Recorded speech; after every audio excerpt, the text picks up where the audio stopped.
Esse projeto foi contemplado por meio do edital de prêmio de produção, realizado pela Prefeitura Municipal de Ibiúna, através da Secretaria de Cultura e Turismo, por meio do programa da Lei Aldir Blanc de Emergência Cultural, sancionada pelo Governo Federal, para apoiar os artistas durante a pandemia do Covid-19. Olá, meu nome é Wander Dias, eu sou negociador internacional de formação e artista-ator por vocação, e hoje eu estou aqui para falar sobre arte e legado, o domínio público como ferramenta de propagação da cultura nacional. Bom, o objetivo deste projeto é tratar de personagens e obras que caíram em domínio público, de que forma isso pode ser utilizado no processo literário e artístico e teatral, e como o domínio público constitui-se uma ferramenta-chave para a propagação da cultura nacional.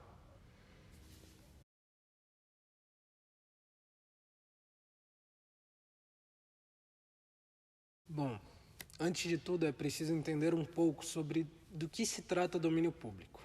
Bem, todo artista ele é dono da obra que produz. Nos filmes, o diretor, nos livros, o escritor, em um disco, o compositor. Toda obra criada é inicialmente protegida por lei e ninguém pode realizar uma cópia ou utilizar o material sem autorização do responsável ou da família do criador em caso de falecimento. Caso o material seja utilizado sem a devida permissão, quem fez o uso indevido pode ser processado e até pagar multa. É a chamada proteção de direito autoral, que está prevista em lei. A proteção autoral nasce com a criação.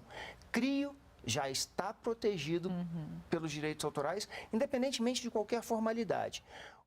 Domínio público significa que já não há um titular exclusivo da obra.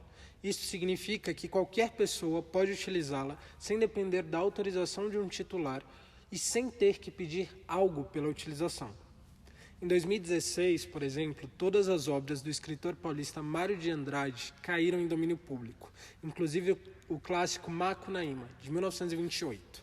Bom, isso significa que todas as histórias criadas por Mário de Andrade podem ser copiadas, reproduzidas ou adaptadas livremente, sem a necessidade de pedir autorização para os herdeiros e nem mesmo pagar direito autoral.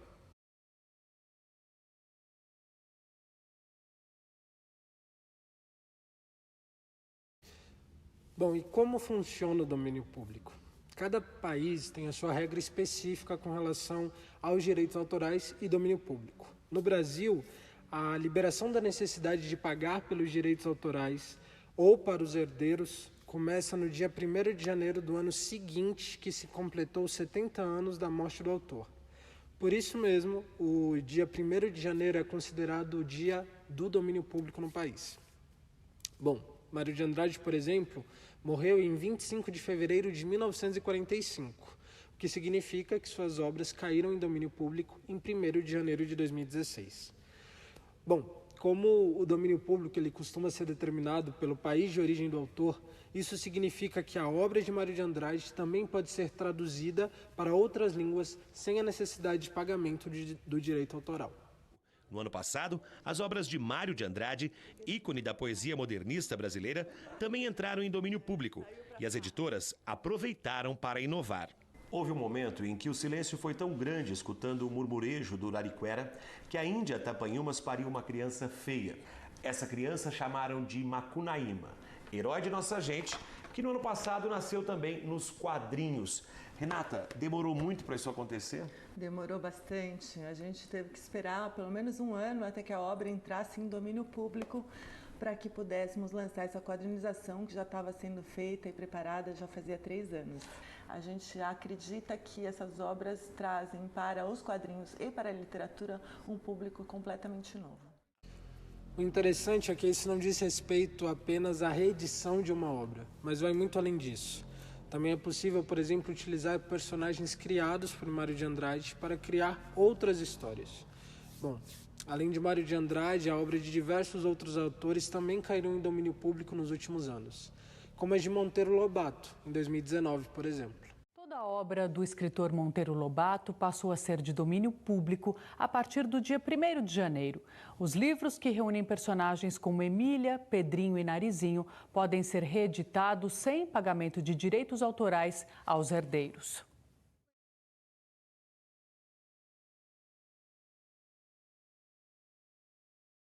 É importante tomar muito cuidado quando se deseja realizar uma versão de alguma obra que está em domínio público.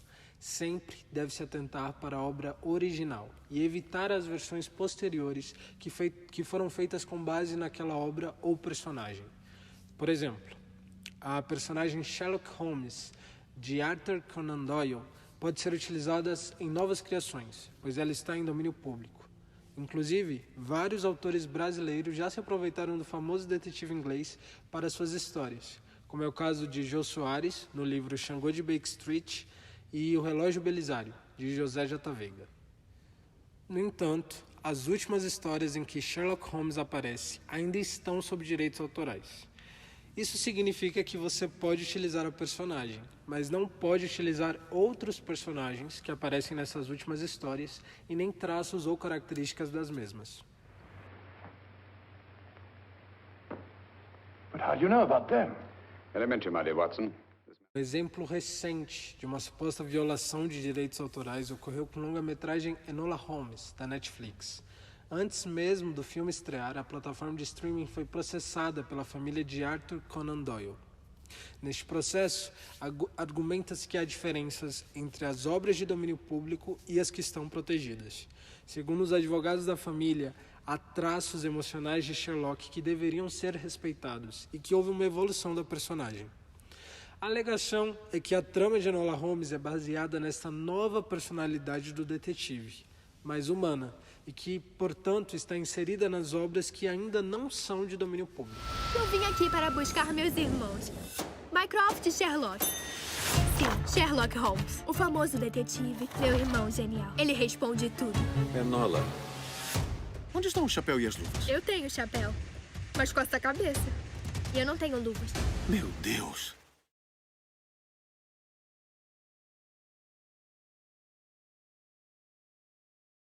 Bom, e o que fazer com o domínio público? Agora que a gente já entende um pouco mais sobre essa ferramenta, é interessante pensá-la como ela pode funcionar como um importante instrumento de propagação da cultura nacional. O domínio público pode e deve ser visto como um estímulo ao investimento criativo. Ou seja, trata-se de um pontapé inicial para o desenrolar de novas histórias e universos a partir de um contexto pré-estabelecido, com elementos ou personagens já existentes. Por essa razão, a gente não deve se limitar à simples criação da versão de uma história que tenha caído em domínio público. É possível fazer muito mais. Uma dica interessante seria alterar a época em que uma história se passa, levando-a para o passado ou para o futuro, ou o uso das personagens dessa história de um modo diferente, trocando o seu gênero ou algum outro fator marcante. Também é possível oferecer relevância a personagens secundários, que não possuem tanto destaque na versão original, por exemplo. E uma outra dica também seria trocar o gênero literário da obra em questão, fazendo uma releitura e dando um novo estilo ao texto. Utilizando adequadamente o domínio público e dando preferência à obra de autores nacionais, conseguimos não apenas um acervo gigantesco de recursos e ideias para estímulo aos nossos projetos, mas também valorizamos a arte e o legado de autores nacionais.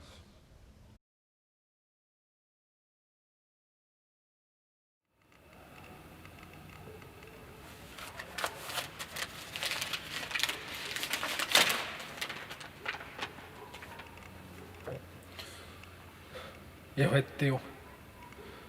Amei-te um dia, com esse amor passageiro que nasce na fantasia e não chega ao coração.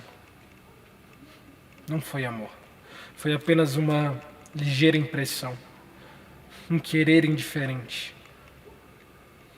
Em tua presença vivo, morto, se estavas ausente. E se ora me vês esquivo, se como outrora não vês meus incensos de poeta ir eu queimar aos teus pés, é que, como obra de um dia, passou-me essa fantasia. Para eu amar-te devias, outra ser, e não como eras. Tuas frívolas quimeras, teu vão amor de ti mesma, essa pêndula gelada que chamavas coração, eram bem fracos liames, para que a alma enamorada me conseguisse prender. Foram baldados tentames, para que a alma enamorada me conseguisse prender. mas saiu contra ti o azar. E embora pouca perdeste a glória de me arrastar ao teu carro. Vãs quimeras. Para eu amar-te devia outra ser, e não como eras.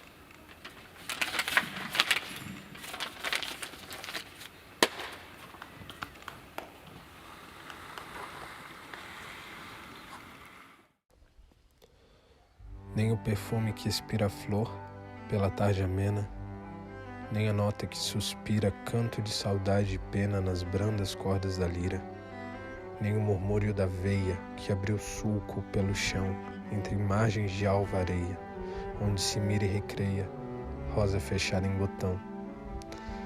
Nem o arrulho eternecido das pombas nem do arvoredo, este amoroso arruído quando escuta algum segredo pela brisa repetido, nem esta saudade pura do canto do sabiá, escondido na espessura, nada respira doçura, como teu nome, Sinhá.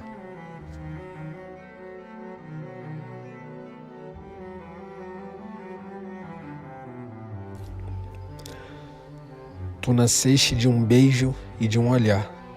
O beijo, numa hora de amor, de ternura e desejo, uniu a terra e o céu. O olhar foi do Senhor, olhar de vida, olhar de graça, olhar de amor. Depois vestindo a forma peregrina, aos meus olhos mortais, surgiste-me, Corina. De um júbilo divino, os cantos entoava a natureza mãe, e tudo palpitava, a flor aberta e fresca, a pedra bronca e rude, de uma vida melhor e nova juventude. Minha alma adivinhou a origem do teu ser, quis cantar e sentir, quis amar e viver.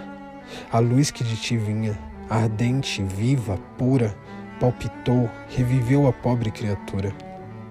Do amor grande e elevado, abriram-se lisa as fontes, fugiram novos sóis, rasgaram-se horizontes. Surgiu, abrindo em flor, uma nova região. Era o dia marcado à minha redenção. Era assim que eu sonhava mulher. Era assim, corpo de fascinar, alma de querubim. Era assim, fronte altiva e gesto soberano, um porte de rainha a um tempo meigo e ufano, em olhos senhoris uma luz tão serena, e grave como Juno e belo como Helena. Era assim, a mulher que extasia e domina, a mulher que reúne a terra e o céu, Corina.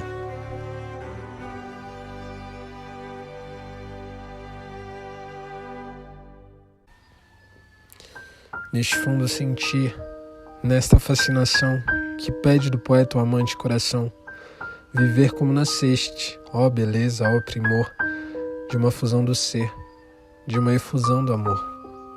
Viver, fundir a existência em um ósculo de amor, fazer de ambas uma essência, apagar outras lembranças, perder outras ilusões e ter por sonho melhor o sonho das esperanças de que a única aventura não reside em outra vida, não vem de outra criatura.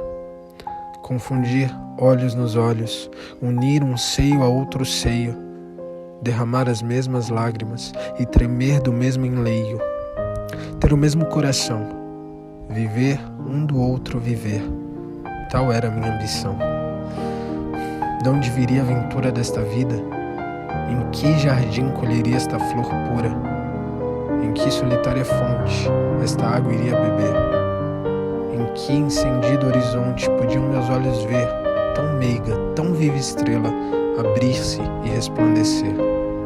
Só em ti que és bela, em ti que a paixão respiras, em ti cujo olhar se embebe na ilusão de que deliras, em ti que o ósculo de Hebe teve a singular virtude de encher, de animar teus dias de vida e de juventude. Amemos, diz a flor à brisa peregrina. Amemos, diz a brisa arfando em torno à flor. Cantemos esta lei e vivamos, Corina, de uma fusão do ser, de uma efusão do amor.